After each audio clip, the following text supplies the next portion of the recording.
Assalamualaikum warahmatullahi wabarakatuh.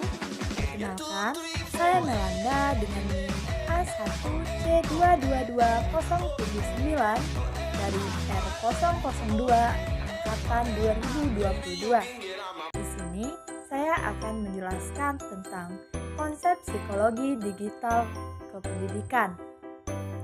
Nah, di sini udah ada yang tahu nggak tentang konsep digital kependidikan? Sebelum kita belajar lebih lanjut tentang psikologi pendidikan, kita belajar dulu yuk terkait dengan psikologi secara etimologi. Psikologi berasal dari bahasa Yunani yang pisces, yang artinya jiwa atau soul, dan enti atau spirit atau roh. Begitu ya teman-teman. Dan kata logos sendiri ini berarti ilmu nalar logika. Menurut Bruno di tahun 1987, Bruno ini bukan Bruno Mars ya. Ini Bruno yang lain. Mungkin masih banyak saudara dengan Bruno Mars. Kembali lagi ke Bruno yang tadi ya guys ya. Dengan pengertian psikolog, perlu mengatakan bahwa psikolog ini dibagi dalam 3 bagian. Yang pertama adalah psikologi sebuah studi. Begitu ya teman-teman.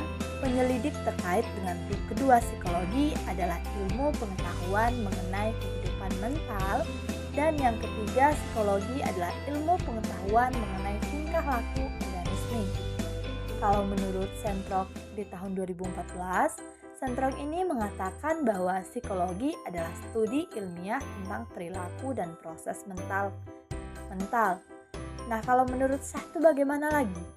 Nah, menurut Sah di tahun 2010 ini merupakan ilmu pengetahuan yang menyelidiki dan membahas tingkah laku terbuka maupun tingkah laku tertutup pada manusia, baik selaku individu maupun kelompok dalam hubungan yang baik. Nah, di sini dapat kita simpulkan memang dari ketiganya ini ya semuanya berkata semua psikologi ini adalah sebuah perilaku dan ada hubungannya dengan lingkungan ataupun juga proses-prosesnya. Buktinya sehingga membentuk tingkah laku dari seseorang berdasarkan definisi-definisi psikolog yang sudah saya sajikan tadi. Maka dapat kita simpulkan ada 3 kata kunci yang berkaitan dengan hakikat psikolog itu sendiri. Yang pertama adalah tentang scientific method. Apa sih scientific method itu? Ya, ini merupakan sistem pengetahuan yang dibangun melalui kerja ilmiah. Begitu ya teman-teman. Dan keyword. Apa sih keyword itu? Adalah defirini. Ya, memang betul tingkah laku begitu, tapi lebih konkret atau lebih jelasnya dan lebih spesifiknya, artis ini merupakan yang observable behavior atau sesuatu yang dapat dilihat, begitu perilaku seseorang atau individu yang memang dapat dilihat atau dapat dicermati. Nah, contohnya apa sih? Ya, contohnya senyum, bisa ya kalau teman-teman secara tatap muka kita lakukan dapat tersenyum.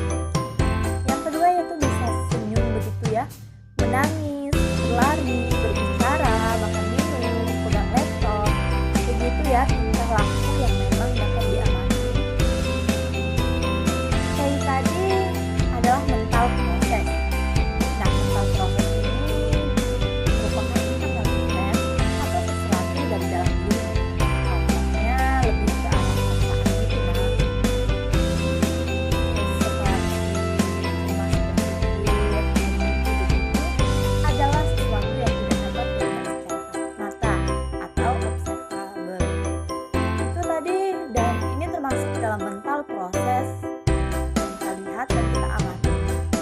Nah, memang psikolog pendidikan ini merupakan salah satu cabang ilmu dari psikolog yang sangat.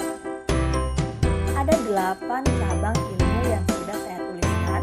Salah satunya adalah psikologi eksperimental, kepribadian psikolog sosial, psikolog perkembangan, psikologi industri dan organisasi, psikolog klinis dan konseling, psikolog kesehatan, dan juga psikolog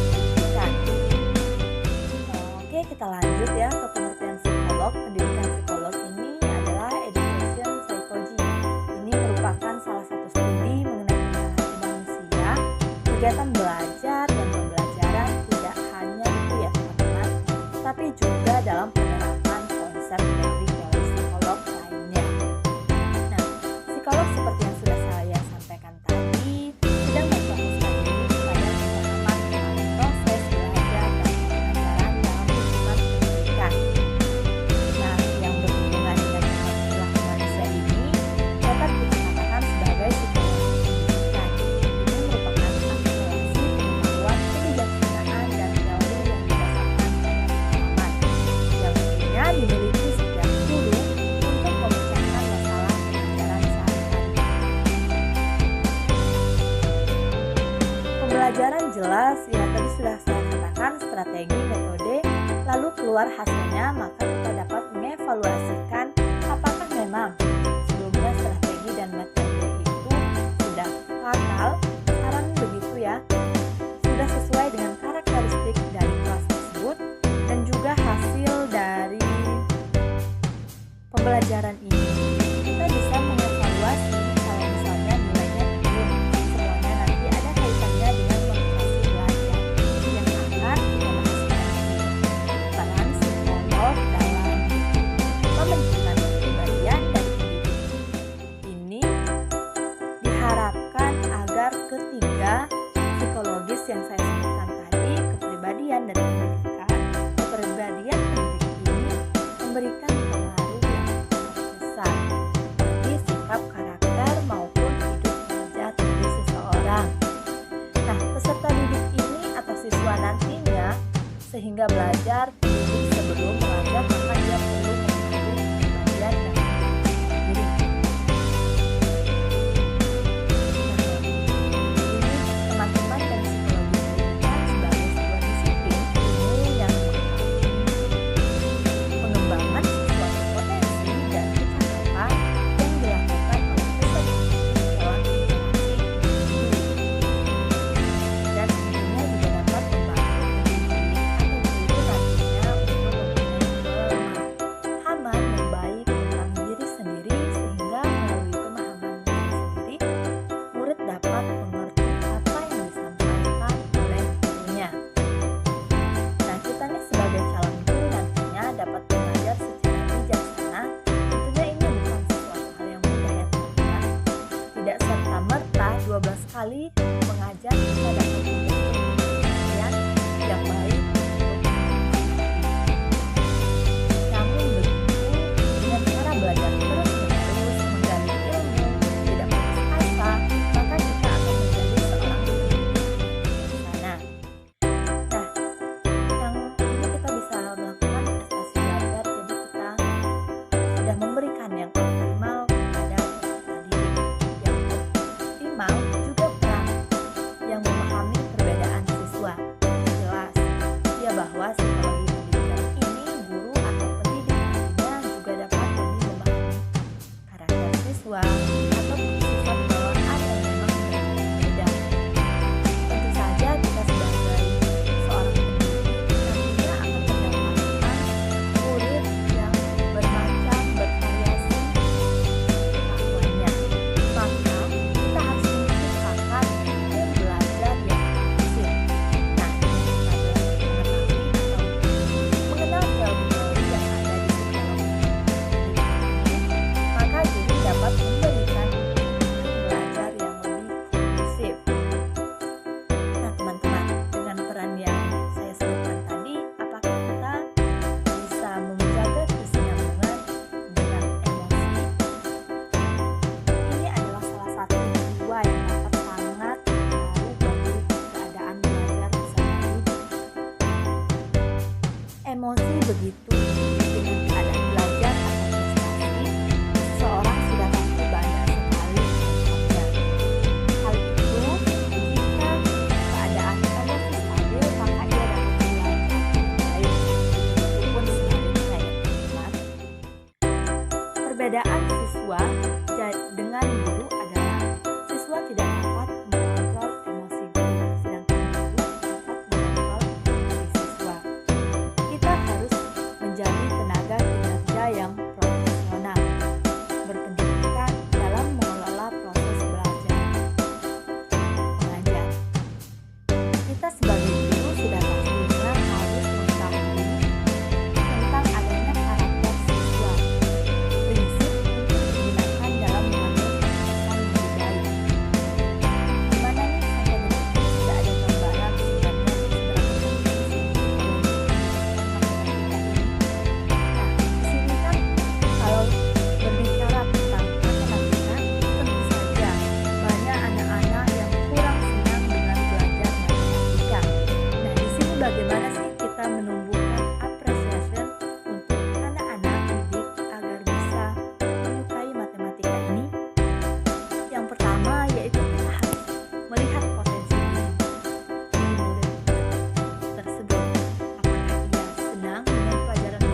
itu membuat kita kalau